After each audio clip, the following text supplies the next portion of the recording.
Everyone told Ray the same thing. You are 53 years old. You live alone. Your back hurts on cold mornings. A German Shepherd puppy will destroy your house, your furniture, and what is left of your patience. Ray listened to every single word. Then he drove 4 hours to Minnesota and came home with 8 pounds of black and brown chaos. That was 13 months ago, and every single person who laughed has since sat on his floor and let that dog fall asleep in their lap. Ray Caldwell had retired at 51, not because he planned to, but because his company downsized, and the severance was just generous enough to make going back feel optional. He had a house in Ohio, a workshop in the garage, a truck that ran well, and absolutely nothing to do between the hours of 2 and 6 in the afternoon. His daughter called on Sundays. His neighbor waved from the driveway. Some days, that was the full extent of human contact.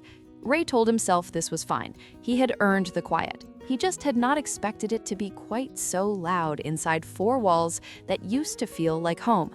He started watching dog videos the way retired men fall into things, slowly, then completely.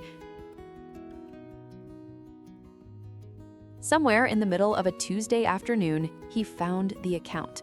A long-haired German Shepherd puppy in Minnesota, stumbling across a hardwood floor, ears going in 2 different directions, completely unbothered by the chaos of his own existence.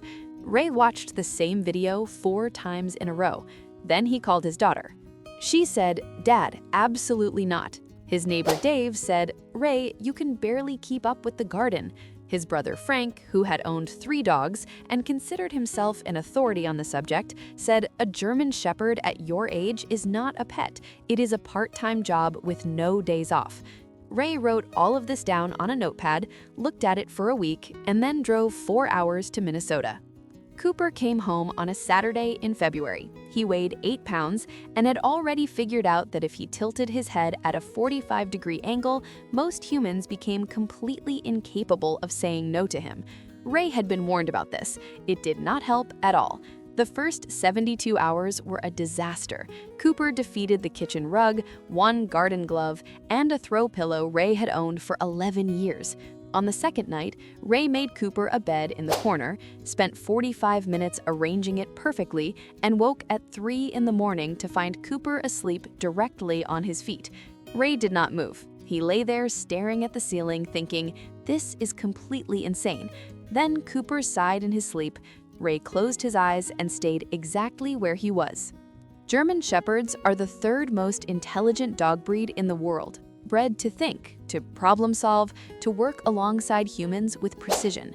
What that looks like in a retired man's house in Ohio is a dog who learned his name in 2 days, located every treat in the kitchen by day 4, and by the end of week 1 had developed a system. Every morning at exactly 7:15, Cooper would bring Ray his leash and place it at his feet without a sound. Not a bark, not a whine, just the leash and 2 dark eyes that said, "We both know what this means." Ray started walking 4 miles a day. His doctor, at the next checkup, asked what had changed. Ray said he got a dog.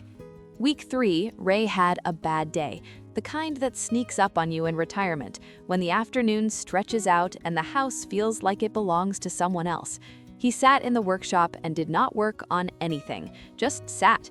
Cooper came in, looked at him for a moment, and then pressed his whole body against Ray's side and stayed there. The dog was 31 pounds by then. Ray put his hand on his back and sat without saying anything. It was the best he had felt all week.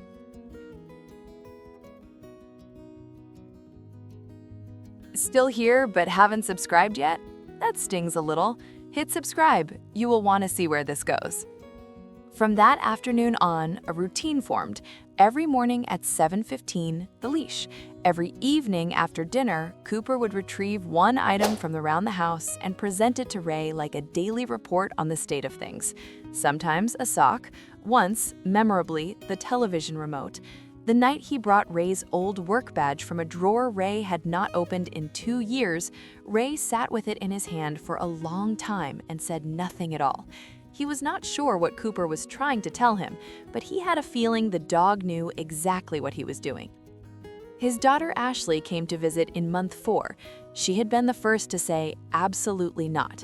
She walked through the door, Cooper looked at her, then went and got his favorite toy, a cracked tennis ball Ray had tried to throw away twice and Cooper had retrieved from the trash twice, and dropped it at her feet.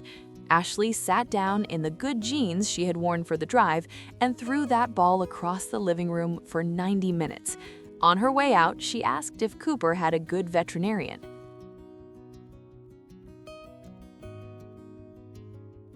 Stories like these are exactly why we keep making these videos.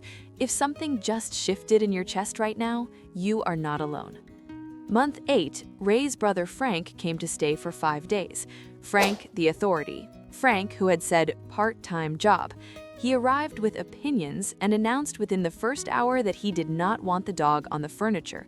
By day 2, Cooper was asleep against Frank's leg on the couch. By day 3, Frank was saving him the last piece of his dinner roll. On day 5, Frank sat in the driveway before leaving and let Cooper put both front paws on his knees and did not once mention the dog hair on his jacket. Ray did not say a word. He did not need to. It has been 13 months since Ray drove 4 hours to Minnesota on what everyone agreed was a terrible idea. Cooper is no longer 8 pounds, he is 77 pounds of long, dark fur with ears that finally point in the same direction, and a tail that has knocked 14 things off the coffee table, and shows no signs of slowing down. The workshop gets used again. The afternoons between 2 and 6 no longer feel like something to survive. The quiet is still there sometimes, but it is a different kind now.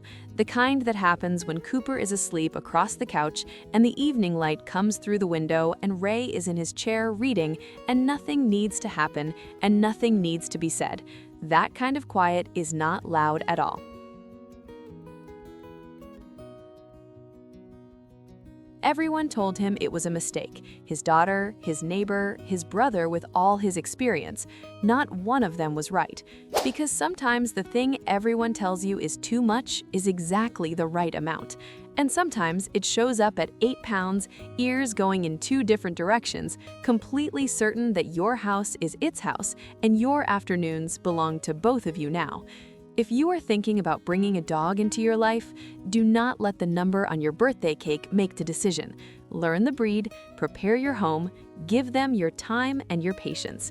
The return on that investment is something no one can fully explain until they are sitting in a workshop on a hard afternoon with 77 pounds of dog pressed against their side, thinking, this is exactly where I'm supposed to be. Was Ray too old for this, or was the timing exactly right? Tell me in the comments.